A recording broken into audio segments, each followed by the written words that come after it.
सिद्धारूढयतीश्वरम् शिष्यप्रशिष्यरूपेण बोधकं गुरुमाश्रये यदङ्घ्रिकमलद्वन्द्वं तापत्रयनिवारणम् शान्तेकपदं देवं सिद्धारूढमहं भजे सिद्धारूढमहं भजे। अद्वैत सार्वभौम ಚಕ್ರವರ್ತಿ ಜಗದ್ಗುರು ಸಿದ್ಧಾರೂಢ ಮಹಾಸ್ವಾಮಿಗಳವರ, ಜಗದ್ಗುರು ಗುರುನಾಥಾರೂಢ ಮಹಾಸ್ವಾಮಿಗಳವರ ಪವಿತ್ರ ಚರಣಾರವಿಂದಗಳಲ್ಲಿ ಅನಂತ ಶ್ರೀ ಸಾಷ್ಟಾಂಗ ಪ್ರಣಾಮಗಳನ್ನು ಸಮರ್ಪಿಸಿ, ಸದ್ಗುರು ತಾತಾರೂಢರ, ಸದ್ಗುರು ಶಿವರಾಮ ಅವಧೂತರ, ಸದ್ಗುರು ಶಿವಶರಣಂದ ಅವಧೂತರ, ಸದ್ಗುರು ಕಟ್ಟೇಬಸವಾನಂದ ಮಹಾಸ್ವಾಮಿಗಳವರ ಪವಿತ್ರ ಚರಣಾರವಿಂದಗಳಲ್ಲಿ ಅನಂತ ಶ್ರೀ ಸಾಷ್ಟಾಂಗ ಪ್ರಣಾಮಗಳನ್ನು ಸಮರ್ಪಿಸಿ, ಅವ್ಯಕ್ತ ರೂಪದಿಂದ ಕಾರ್ಯಕ್ರಮದ ದಿವ್ಯ ಸನ್ನಿಧಾನ ಸ್ಥಾನವನ್ನು ವಹಿಸಿದ ಸಾಧು ಚಕ್ರವರ್ತಿ ವಿಶ್ವಕುಟುಂಬಿ ಪಂಚಮಠಾಧೀಶ ನಿರಾಭಾರಿ ಶಿವಾವತಾರಿ ಸ್ಥಿತಪ್ರಜ್ಞ ಜಗದ್ಗುರು ಡಾಕ್ಟರ್ ಅಪ್ಪಾಜಿಯವರ ಪವಿತ್ರ ಚರಣಾರವಿಂದಗಳಲ್ಲಿ ಅನಂತ ಕೋಟಿ ಶ್ರೀ ಸಾಷ್ಟಾಂಗ ಪ್ರಣಾಮಗಳನ್ನು ಸಮರ್ಪಿಸಿ, ಇಲ್ಲಿ ಪರ್ಯಂತರವಾಗಿ ಬಹು ಸುಂದರವಾಗಿ ಉಪದೇಶಾಮೃತವನ್ನು ನೀಡಿದ ವಿದ್ವನ್ಮಣಿಗಳಾದ ಪರಮ ಪೂಜ್ಯ ಡಾಕ್ಟರ್ ಶಿವಾನಂದ ಮಹಾಸ್ವಾಮಿಗಳೇ ಮೊದಲುಗೊಂಡು ವೇದಿಕೆ ಮೇಲೆ ಆಸೀನರಾದ ಎಲ್ಲ ಸಂಪೂಜ್ಯರ ಚರಣಗಳಿಗೆ ಅನೇಕ ಪ್ರಣಾಮಗಳನ್ನು ಸಮರ್ಪಿಸಿ, ಈ ಕಾರ್ಯಕ್ರಮದಲ್ಲಿ ಪಾಲ್ಗೊಂಡಿರುವ ಶಿವಸ್ವರೂಪಿಗಳಾದ ತಮ್ಮೆಲ್ಲರಿಗೂ ಅನೇಕ ಶರಣಾರ್ಥಿಗಳು. ಇಲ್ಲಿ ಪರ್ಯಂತರವಾಗಿ ಪೂಜ್ಯರು ಶ್ರೀಮನ್ ನಿಜಗುಣಶ್ರೀಗಳವರ ಕೈವಲ್ಯ ಪದ್ಧತಿಯೊಳಗಿನ ನೀತಿ ಕ್ರಿಯಾಚರ ಸ್ಥಳದ ಒಂದು ವಾಕ್ಯವನ್ನು ಆಧಾರವಾಗಿಟ್ಟುಕೊಂಡು ತಮ್ಮ ಉಪದೇಶಾಮೃತವನ್ನು ಬಹು ಸುಂದರವಾಗಿ ನೀಡಿದರು. ಮತಿಗೆ ಮಂಗಲವೀವುದಾವುದು ಉತ್ತಮ ಸಂಘ. ನಮ್ಮ ಬುದ್ಧಿ ಅನ್ನುವಂಥದ್ದು ಯಾವುದರಿಂದ ಮಂಗಲಗೊಳ್ಳುತ್ತದೆ ಅಂಥೇಳಿ ಪ್ರಶ್ನೆಯನ್ನು ಮಾಡಿದ್ದಾರೆ. ಯಾಕಂದರೆ ಶುದ್ಧಾಯಿ ಬುದ್ಧಿ ಕೆಲ ಕಾಮಧೇನು ಅಂತ ಹೇಳಿದರು. ಶುದ್ಧವಾಗಿರ್ತಕ್ಕಂಥ ಬುದ್ಧಿ ಕಾಮಧೇನು ಇದ್ದ ಹಾಗೆ ಅಂತ. ಕಾಮಧೇನುವನ್ನು ಪೂಜಿಸಿ ನಾವು ಒಲಿಸಿಕೊಂಡ್ರೆ ಕಾಮಧೇನು ನಾವು ಬೇಡಿದ್ದನ್ನು ಹೇಗೆ ಕೊಡ್ತಾ ಇದ್ದಾಳೋ ಹಂಗೆ ಯಾರು ತಮ್ಮ ಬುದ್ಧಿಯನ್ನು ಶುದ್ಧ ಮಾಡಿಕೊಂಡಿದ್ದಾರ ಅವರು ಅದರಿಂದ ಐಹಿಕ ಭೋಗಗಳನ್ನಾಗಲಿ ಪಾರಮಾರ್ಥ ಜ್ಞಾನವನ್ನಾಗಲಿ ಮಾಡಿಕೊಳ್ಳಲಿಕ್ಕೆ ಅವರು ಸಮರ್ಥರಾಗ್ತಾ ಇದ್ದಾರೆ ಅಂತ. ಮುನ್ನವೇ ಭಕ್ತಿ ಕ್ರಿಯೆಯು ನೆರೆ ಪರಿಶುದ್ಧವಾದ ಬುದ್ಧಿಯನ್ನುಳ್ಳ ಸಮುನ್ನತ ಸದ್ಗುಣಗಣ ಸಂಪನ್ನಕ್ಕೆ ನಿಜ ಸ್ವರೂಪಮಿದರೋ ಸಾಧ್ಯ.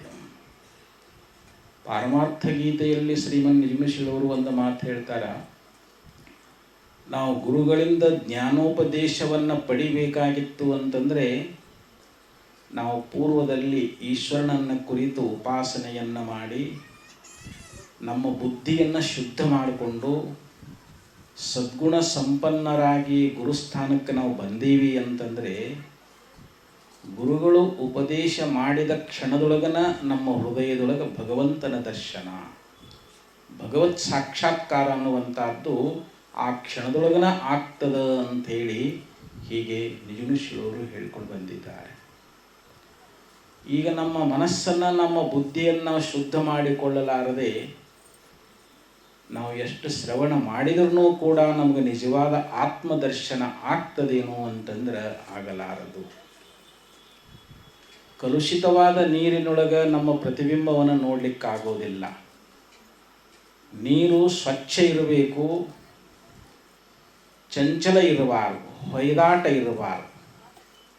ಶುದ್ಧವಾದ ನೀರಿನಲ್ಲಿ, ಸ್ಥಿರವಾದ ನೀರಿನಲ್ಲಿ ಹೆಂಗೆ ನಾವು ಪ್ರತಿಬಿಂಬವನ್ನು ಕಾಣ್ತಾ ಇದ್ದೀವಿಯೋ ಹಾಗೆ ಯಾರ ಬುದ್ಧಿ ಅನ್ನುವಂಥದ್ದು ನಿರ್ಮಲ ಅದ, ಅಂದರೆ ಪಾಪರಹಿತ ಅದ, ದುರ್ಗುಣರಹಿತದ ಅತ್ಯಂತ ಶುದ್ಧ ಪವಿತ್ರವಾಗಿರತಕ್ಕಂಥ ಬುದ್ಧಿ ಯಾರ್ದದ ಆ ಬುದ್ಧಿಯೊಳಗನ ಭಗವದ್ ದರ್ಶನ ಮಾಡಿಕೊಂಡು ನಾವು ಮುಕ್ತರಾಗ್ತಾ ಇದ್ದೀವಿ ಅಂತ. ಯಸ್ತು ಅವಿಜ್ಞಾನವಾನ್ ಭವತಿ ಅಮನಸ್ಕ ಸದಾ ಅಶುಚಿ ನಸು ತತ್ಪದಮವಾಪ್ನೋತಿ ಸಂಸಾರಂ ಚಾದಿಗಚ್ಚತಿ. ನಚಿಕೇತ ಯಮಧರ್ಮನನ್ನ ಕುರಿತು ಹೇಳ್ತಾ ಇದ್ದಾನೆ. ಯಾರು ಸತ್ಸಂಗಕ್ಕೆ ಬರಲಾರ್ದಂಗ ಮಹಾತ್ಮರ ದರ್ಶನ ಇಲ್ಲ, ದೇವತಾ ಉಪಾಸನೆ ಇಲ್ಲ, ಅಂದರೆ ನಾಮಸ್ಮರಣೆಯಾಗಲಿ ಪೂಜೆ ಆಗಲಿ ಯಾವುದೂ ಇಲ್ಲ, ಬರೇ ಪ್ರಪಂಚದ ವಿಷಯಗಳಲ್ಲೇ ಆಸಕ್ತರಾಗಿ ಪ್ರಪಂಚದ ಭೋಗಗಳನ್ನೇ ಅನುಭವ ಮಾಡ್ತಾ ತಮ್ಮ ಬುದ್ಧಿಯನ್ನು ಮಲಿನ ಮಾಡಿಕೊಂಡಾರ, ದುರ್ಗುಣಗಳಿಂದ ಯಾರು ಕೂಡಿಕೊಂಡಿದ್ದಾರೆ ಅದಕ್ಕೆ ಎಷ್ಟು ಅವಿಜ್ಞಾನವಾನ್ ಭವತಿ ಅಮನಸ್ಕ ಸದಾ ಅಶುಚಿ. ಅವರ ಮನಸ್ಸು ಹೊಲಸಾಗ್ಯದ, ಹಾಗೂ ಅವರು ಅಂತರ್ಬಹಿರದಲ್ಲಿ ಅಶುಚಿ ಉಳ್ಳವರಾಗಿದ್ದಾರೆ. ಅವರಿಗೆ ಎಂದೂ ಪರಮಾತ್ಮನ ದರ್ಶನ ಆಗಂಗಿಲ್ಲ. ಭಗವದ್ ದರ್ಶನವನ್ನು ಅವರು ಮಾಡಿಕೊಳ್ಳಲಾರರು. ಮತ್ತು ಅವ್ರು ಮುಂದೆ ಎಲ್ಲಿ ಹೋಗ್ತಾರ ಅಂತಂದರೆ ಸಂಸಾರಂ ಚಾದಿಗಚ್ಚತಿ. ಅವರು ಪುನಃ ಮತ್ತೆ ಈ ಸಂಸಾರದಲ್ಲೇ ಹುಟ್ಟಿ ಬರ್ತಾರ ಅಂತ. ಈ ಸಂಸಾರದ ದುಃಖ ಅವರಿಂದ ದೂರ ಆಗಂಗಿಲ್ಲ. ಈ ಸಂಸಾರದಲ್ಲಿ ಪುನಃ ಪುನಃ ಅವರು ಈ ಹುಟ್ಟು ಸಾವು ರೂಪವಾಗಿರ್ತಕ್ಕಂಥ ಭವಚಕ್ರದಲ್ಲಿ ಅವರು ತಿರುಗುತ್ತಾ ಇದ್ದಾರ.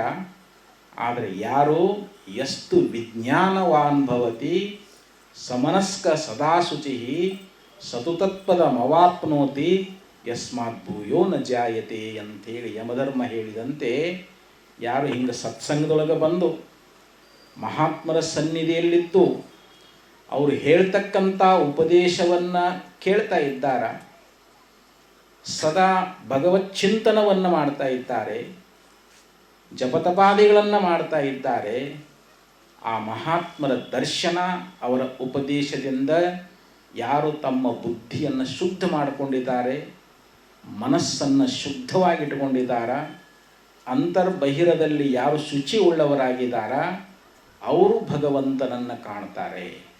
ಅವರು ತಮ್ಮ ಹೃದಯದೊಳಗೆ ಸಾಕ್ಷಾತ್ ಭಗವಂತನ ಪರಮಾತ್ಮನ ದರ್ಶನ, ಶುದ್ಧವಾದ ಬುದ್ಧಿ ಶುದ್ಧವಾದ ಮನಸ್ಸು ಉಳ್ಳವರು ಮಾತ್ರ ಅವರು ಮಾಡಿಕೊಳ್ತಾರೆ. ಮತ್ತೆ ಅವರು ಹುಟ್ಟಿ ಬರಂಗಿಲ್ಲ, ಮತ್ತೆ ಈ ಸಂಸಾರಕ್ಕೆ ಬರ್ತಾರೇನು ಅಂತಂದರೆ ಬರಂಗಿಲ್ಲ. ಅವರು ಅಲ್ಲೇ ಮುಕ್ತರಾಗಿ ಹೋಗಿಬಿಡ್ತಾ ಇದ್ದಾರೆ. ಅದಕ್ಕೆ ಅಂಥ ಒಂದು ಭಗವತ್ ಪ್ರಾಪ್ತಿಯನ್ನು ಕೊಡಲಿಕ್ಕೆ ಈ ಸತ್ಸಂಗ ಅನ್ನುವಂಥದ್ದು ಇದು ಬಹಳ ಸುಲಭವಾದ ಸಾಧನ ಆಗೈತಿ. ಇಲ್ಲೇನೇ ನಮ್ಮ ಬುದ್ಧಿ ಶುದ್ಧ ಆಗೋದು. ನಮ್ಮ ಬುದ್ಧಿ ಶುದ್ಧ ಮಾಡಿಕೊಳ್ಬೇಕು ಅಂತಂದರೆ ನಾವು ಸತ್ಸಂಗದೊಳಗನ ಬರಬೇಕು ಅನ್ನುವಂಥ ವಿಚಾರವನ್ನು ಇಲ್ಲಿ ನಿಜಗುಣ ಶ್ರೀಗಳವರು ನಮಗೆ ಉಪದೇಶ ಮಾಡ್ತಾ ಇದ್ದಾರೆ. ಸಂಗಃ ಸರ್ವಾತ್ಮನ ತ್ಯಾಜ್ಯ ಸಚೇತುಂ ನ ಶಕ್ಯತೆ. ಸುಭಾಷಿತಕಾರ ಹೇಳ್ತಾನೆ, ನೋಡಪ್ಪ, ನೀ ಸಂಘವನ್ನು ಸಂಪೂರ್ಣ ಬಿಟ್ಟೇ ಬಿಡು ಅಂತ. ನೀ ಸಂಘ ಮಾಡಕ್ಕೆ ಹೋಗಬೇಡ, ಯಾರ ಸಂಘನೂ ಮಾಡಕ್ಕೆ ಹೋಗಬೇಡ. ಅದು ಹೆಂಗೆ ಸಾಧ್ಯ ಆಗ್ತದೆ ರೀ? ನಾವು ಸಂಘ ಬಿಟ್ಟು ಹೆಂಗೆ ಇರೋಕ್ಕಾಗ್ತದೆ? ನಾವು ಸಂಸಾರದ ಸಂಘದೊಳಗೆ ಇರಲೇಬೇಕಾಗ್ತದೆ. ಸಹ ಸದ್ವಿಹಿ ಕರ್ತವ್ಯ ಸತಾಂ ಸಂಗೋ ಹಿ ಭೇಷಜಂ. ಅದಕ್ಕೆ ಮಹಾತ್ಮರು ಹೇಳ್ತಾರೆ, ನೀವೊಂದು ವೇಳೆ ಸಂಘ ಮಾಡಬೇಕನ್ನುವಂಥ ಇಚ್ಛಾ ನಿನಗೆ ಇದ್ದದ್ದಾದರೆ ನೀನು ಸದ್ವಿಹಿ ಅಂದರೆ ಸತ್ಪುರುಷರು, ಜ್ಞಾನಿಗಳು, ಸದ್ಗುರುಗಳು ಅಂತೇನದಾರ ಅವ್ರ ಸಂಘದೊಳಗೆ ಬಾ. ಯಾಕಂದರೆ ಅವ್ರ ಸಂಘ ಸತಾಂ ಸಂಗೋ ಹಿ ಭೇಷಜಂ. ಹೆಂಗೆ ಒಬ್ಬ ರೋಗಿಗೆ ಔಷಧ ಅನ್ನುವಂಥದ್ದನ್ನು ಅವ ತಗೊಂಡ ಅಂತಂದ್ರೆ ಅವನ ರೋಗವನ್ನು ಆ ಔಷಧ ಹೆಂಗೆ ದೂರ ಮಾಡ್ತದಲ್ಲ, ಹಂಗೆ ನಮಗೂ ಒಂದು ರೋಗ ಅದು. ಯಾವುದ್ರಿ? ಭವರೋಗ.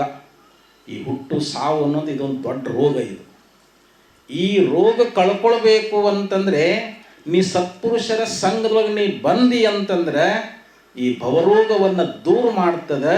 ಅದಕ್ಕೆ ನೀನು ಸತ್ಪುರುಷರ ಸಂಘದೊಳಗನೇ ಇರು ಅಂಥೇಳಿ ಮಹಾತ್ಮರು ನಮಗೆ ಬಹಳ ಸುಂದರವಾಗಿ ಉಪದೇಶ ಮಾಡ್ತಾ ಇದ್ದಾರೆ.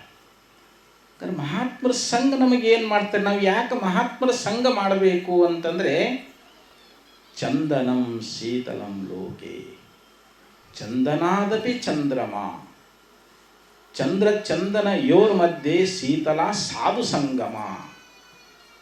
ಈಗ ನೋಡ್ರಿ, ನಮಗೆ ಅತಿ ತಂಪು, ನಮ್ಮ ಶರೀರಕ್ಕೆ ತಂಪು ಮಾಡುವಂಥದ್ದು ಯಾವುದು ಅಂತಂದರೆ ಶ್ರೀಗಂಧ. ನಾವು ಶ್ರೀಗಂಧವನ್ನು ನಮ್ಮ ಮೈಗೆ ಲೇಪನ ಮಾಡಿಕೊಂಡ್ರೆ ನಮ್ಗೆ ತಂಪಾಗ್ತದೆ, ನಮ್ಮ ಶರೀರ ತಂಪಾಗ್ತದೆ. ಅದಕ್ಕಿಂತಲೂ ತಂಪು ಮಾಡ್ತಕ್ಕಂಥದ್ದು ಯಾವುದು ಅಂತಂದರೆ ಬೆಳದಿಂಗಳು. ಚಂದ್ರನ ಕಿರಣಗಳಿಗೆ ನಾವು ಮೈವಡ್ಡಿ ಸ್ವಲ್ಪ ರಾತ್ರಿ ವಿಶ್ರಾಂತಿ ಮಾಡಿದ್ದೀವಿ ಅಂತಂದರೆ ಚಂದ್ರನ ಕಿರಣಗಳು ನಮ್ಮ ಶರೀರದ ತಾಪವನ್ನು ದೂರ ಮಾಡ್ತಾ ಇದ್ದಾವೆ. ಇದಕ್ಕಿಂತಲೂ ಇನ್ನೂ ತಂಪಂದ್ರೆ ನಮಗೆ ಶಾಂತಿ. ನಮಗೆಲ್ಲರಿಗೂ ಶಾಂತಿ ಬೇಕಾಗ್ಯದ. ಈ ಚಂದನ ಮತ್ತು ಚಂದ್ರ ಇವರಿಬ್ಬರಿಗಿಂತಲೂ ನಮ್ಮ ಜೀವನದೊಳಗೆ ನಿಜವಾದ ಶಾಂತಿಯನ್ನು ಕೊಡ್ತಕ್ಕಂಥದ್ದು ಯಾವುದು ಅಂತಂದರೆ ಸಾಧು ಸಂಗಮ. ಮಹಾತ್ಮರ ಸಂಘ, ಜ್ಞಾನಿಗಳ ಸಂಘ ನಮಗೆ ಯಾವಾಗಲೂ ಜೀವನದೊಳಗೆ ಶಾಂತಿನೇ ಕೊಡ್ತದೆ ಹೊರತು ನಮಗೆಂದೂ ದುಃಖ ಕೊಡಂಗಿಲ್ಲ. ಅದಕ್ಕೆ ನಾವು ಯಾವಾಗಲೂ ಮಹಾತ್ಮರ ಸಂಘದೊಳಗನ ಇರಬೇಕು ಅಂಥೇಳಿ ಇಲ್ಲಿ ನಮಗೆ ಭಾಳ ಸುಂದರವಾಗಿ ಹೇಳ್ತಾರೆ. ಕಾಶಿ ಕ್ಷೇತ್ರದೊಳಗೆ 4 ಜನ ಮಹಾತ್ಮರು ಗಂಗಾ ನದಿ ತೀರದೊಳಗೆ ಭಿಕ್ಷಾಟನೆಯನ್ನು ಮಾಡಿಕೊಂಡು ಅಲ್ಲಿ ಬಂದು ಪ್ರಸಾದ ಊಟ ಮಾಡಾಕತ್ತಿದ್ರು. ಅವಾಗೊಂದು ನಾಯಿ ಬಂತ್ರಿ, ಅಲ್ಲಿ ಭಾಳ ಹಸಿದಿತ್ತು. ಮಹಾತ್ಮರ ಹತ್ರ ಬಂದು ನಿಂತ್ಕೊಳ್ತು. ಅವಾಗ ಸತ್ಪುರುಷರು ನೋಡಿದರು, ಓಹೋ ಈ ನಾಯಿ ಭಾಳ ಹಸಿದದ, ಇದಕ್ಕೊಂದು ತುತ್ತು ಪ್ರಸಾದ ಹಾಕೋನು ಅಂಥೇಳಿ ಅವ್ರೇನು ಊಟ ಮಾಡಾಕತ್ತಿದ್ರಲ್ಲ ಅದಕ್ಕೊಂದಿಷ್ಟು ಪ್ರಸಾದ ಹಾಕಿದ್ರು. ಅದಕ್ಕೆ ಆ ನಾಯಿಗೆ ಆ ಮಹಾತ್ಮರ ಹಸ್ತದಿಂದ ಬಂದಿರತಕ್ಕಂಥ ಪ್ರಸಾದವನ್ನು ಸ್ವೀಕಾರ ಮಾಡಿದ್ದರಿಂದ ಅದು ಮುಂದೆ ಕಾಲಾಂತರದಲ್ಲಿ ದೇಹ ಬಿಟ್ಟಾಗ ಮರುಜನ್ಮದಲ್ಲಿ ಒಬ್ಬ ಮಹಾರಾಣಿಯಾಗಿ ಜನಿಸಿ ಬಂದಳು. ಆ ನಾಯಿ ಸತ್ತ ಬಳಿಕ ಒಂದು ರಾಜ್ಯದ ಮಹಾರಾಣಿಯಾಗಿ ಜನಿಸಿ ಬಂದು ಅಲ್ಲಿಯೂ ಕೂಡ ನಾರದ ಮುನಿಗಳ ದರ್ಶನ ಆಯಿತು. ಯಾಕಂದರೆ ಆಕೆ ಸಂಸಾರದೊಳಗಿದ್ರೂ ಕೂಡ ಬಹಳ ಉದಾಸೀನವಾಗಿದ್ಲು. ಯಾವಾಗಲೂ ಭಗವತ್ ಚಿಂತನೆ, ಪರಮಾತ್ಮನ ಪೂಜಾ, ಇಂಥ ಮಹಾತ್ಮರ ದರ್ಶನ ಮಾಡ್ಕೊಳ್ಬೇಕು ಅಂತ ಆಕೆಯ ಮನಸ್ಸಿನೊಳಗೆ. ಯಾಕಂದರೆ ಆ ಮಹಾತ್ಮರ ದರ್ಶನ ಮಾಡಿಕೊಂಡು, ಯಾಕಂದ್ರೆ ಸಾಧೂನಾಂ ದರ್ಶನಂ ಪುಣ್ಯಂ ತೀರ್ಥಭೂತಾ ಹಿ ಸಾಧವ ತೀರ್ಥಂ ಫಲತಿ ಕಾಲೇನ ಸದ್ಯ ಸಾಧು ಸಮಾಗಮ ಅಂತ ಹೇಳಿದಂತೆ ಮಹಾತ್ಮರ ದರ್ಶನ ಮಾಡಿಕೊಂಡ್ರೆ ಸಾಕು ದೊಡ್ಡ ಪುಣ್ಯ ಅಂತಾರೆ. ಯಾಕಂದರೆ ಮಹಾತ್ಮರು ತೀರ್ಥ ಸ್ವರೂಪರದಾರ. ನಾವು ತೀರ್ಥಯಾತ್ರೆ ಮಾಡ್ತೀವಿ, ಅದು ಫಲ ಯಾವಾಗ ಕೊಡ್ತದಂತ ಗೊತ್ತಿಲ್ಲ ನಮಗೆ. ಏನು ಈ ಜನ್ಮದಲ್ಲಿ ಕೊಡ್ತದೋ ಮುಂದಿನ ಜನ್ಮದಲ್ಲಿ ಕೊಡ್ತದೋ ಗೊತ್ತಿಲ್ಲ. ಆದರೆ ಸದ್ಯ ಸಾಧು ಸಮಾಗಮ, ಮಹಾತ್ಮರ ದರ್ಶನ ಸಮಕಾಲದಲ್ಲಿಯೇ ನಮಗೆ ಫಲ ಅನ್ನುವಂಥದ್ದು ಸಿದ್ಧಿಸ್ತದೆ. ಅವಾಗ ಮಹಾರಾಣಿಯ ಜನ್ಮ ಹೋಗ್ತದೆ. ದೇಹ ಬಿಟ್ಟ ಬಳಿಕ ಮತಂಗ ಮಹರ್ಷಿಗಳು, ಇದೇ ನಮ್ಮ ಎದುರುಗಡೆ ಇರ್ತಕ್ಕಂಥ ಹೀಗೆ ನಾವು ರತ್ನಕೂಟ ಅಂತ ಕರಿತೇವಲ್ಲ, ಅಲ್ಲಿ ಮತಂಗ ಮಹರ್ಷಿಗಳು ವಾಸವಾಗಿದ್ದರು. ಅಲ್ಲಿ ಒಬ್ಬ ಸ್ತ್ರೀಯಾಗಿ ಅಲ್ಲಿ ಜನಿಸಿ ಬರ್ತಾ ಇದ್ದಾಳೆ. ಆಕೆಗೆ ಸಂಸಾರದಲ್ಲಿ ಆಸಕ್ತಿ ಇದ್ದಿದ್ದಿಲ್ಲ. ಮಹಾತ್ಮರು ಸೇವಾ ಮಾಡಬೇಕು, ಗುರುಗಳ ಕರುಣೆಯನ್ನು ಪಡ್ಕೊಳ್ಬೇಕು ಅಂಥೇಳಿ, ಇನ್ನು ಹಗಲು ಹೊತ್ತು ಹೋದರೆ ನನಗೆ ಇಲ್ಲಿ ಸೇವಾಕ್ಕೆ ಅವಕಾಶ ಕೊಡ್ತಾರಿಲ್ಲ ಅಂಥೇಳಿ ರಾತ್ರಿ ಸಮಯ ಎಲ್ಲರೂ ಮಲ್ಕೊಂಡಾಗ ಆಕೆ ಬಂದು ಕಸ ಗುಡಿಸ್ಬೇಕು, ನೀರು ಹಾಕಬೇಕು. ಬೆಳಿಗ್ಗೆ ಅವ್ರು 7 ಹೊರಟು ಹೋಗಿಬಿಡ್ತಿದ್ದು. ಹಿಂಗೆಷ್ಟೋ ವರ್ಷ ನಡೆದು ಬಂದಿತ್ತು. ಗುರುಗಳಿಗೆ ವಿಚಾರ ಮಾಡಿ, ಯಾರಪ್ಪ ಇದನ್ನು ದಿನ ಇದರ ಸೇವೆ ಮಾಡೋರು ನೀವು ಅಂದರೆ, ನಾವಿಲ್ಲರಿ ನೀವಿಲ್ಲ, ಎಲ್ಲ ಒಬ್ಬರೂ ಕೂಡ ನಾವು ಮಾಡೇವಂತ ಹೇಳೇ ಇಲ್ಲ ಅಲ್ಲಿ. ಅವಾಗ ಶಿಷ್ಯರಿಗೆ ಕೇಳ್ತಾ ಇದ್ದಾರೆ, ಹಂಗಾರೆ ಇವತ್ತು ರಾತ್ರಿ ನೋಡ್ರಿ ಯಾರು ಇಲ್ಲಿ ಬಂದು ಸೇವಾ ಮಾಡ್ತಾ ಇದ್ದಾರೆ ಅವ್ರು ಹಿಡಿಬೇಕು ನೋಡ್ರಿ ಅಂತಂದಾಗ ಎಲ್ಲರೂ ರಾತ್ರಿ ದೀಪಾರಿಸಿ ಮಲ್ಕೊಂಡ್ರು. ಅಷ್ಟೊತ್ತಿಗೆ ಬಂದಳು ಹೆಣ್ಣು ಮಗಳು. ಬಂದು ಕಸ ಹೊಡಿತಾ ಇರಬೇಕಾದ್ರೆ, ಯಾರಮ್ಮ ನೀನು ಅಂತಂದು ಆಕೆಗೆ ಭಯ ಆಗಿಬಿಡ್ತು. ಅಯ್ಯೋ ಇವತ್ತು ಮಹಾತ್ಮ ನನ್ನ ಗುರುತು ಹಿಡಿದು ಬಿಟ್ರಲ್ಲ ಅಂತೇಳಿ ಆಕೆ ಭಯಗ್ರಸ್ತಳಾಗಿ, ಮಹಾತ್ಮರು ಇಲ್ಲಿ ಸೇವಾ ಮಾಡಲಿಕ್ಕತ್ತಿದ್ದೀನಿ, ನೀವು ಹಗಲೊತ್ತನೇ ಬಂದು ನನಗೆ ಸೇವಾಕ್ಕೆ ಅವಕಾಶ ಕೊಡ್ತಿರಲಿಲ್ಲ ಅಂತೇಳಿ ಸೇವೆ ಮಾಡ್ತೀನಿ ಅಂತಂದಾಗ ಆವಾಗ ಮಹಾತ್ಮರು ಹೇಳಿದರು, ಮತಂಗ ಮಹರ್ಷಿಗಳು ಹೇಳ್ತಾ ಇದ್ದಾರೆ, ಏನವ್ವ ಇಂಥ ಗುರುಸೇವಾ ಇಷ್ಟು ವರ್ಷ ನೀನು ಮಾಡ್ಕೊತ ಬಂದಿದೆಯಲ್ಲ, ಈಗ ನಿನಗೆ ಜನ್ಮದೊಳಗೆ ಸಾಕ್ಷಾತ್ ವಿಷ್ಣುವಿನ ಅವತಾರಿಯಾಗಿರ್ತಕ್ಕಂಥ ಶ್ರೀರಾಮಚಂದ್ರನ ದರ್ಶನ ಆಗ್ತದೆ, ಅವನಿಂದ ನೀನು ಮೋಕ್ಷವನ್ನು ಪಡೀತಾ ಇದ್ದಿ ಅಂತೇಳಿ ಗುರುಗಳು ಆಶೀರ್ವಾದ ಮಾಡಿದರು. ಮುಂದೆ ರಾಮ ಬರ್ತಾನ, ರಾಮನ ದರ್ಶನ ಆಗ್ತಿದ್ದಲ್ಲ ಅಂತೇಳಿ ಆಕೆ ದಾರಿ ನೋಡ್ಲಿಕ್ಕೆ ಹತ್ತಿದ್ಲು.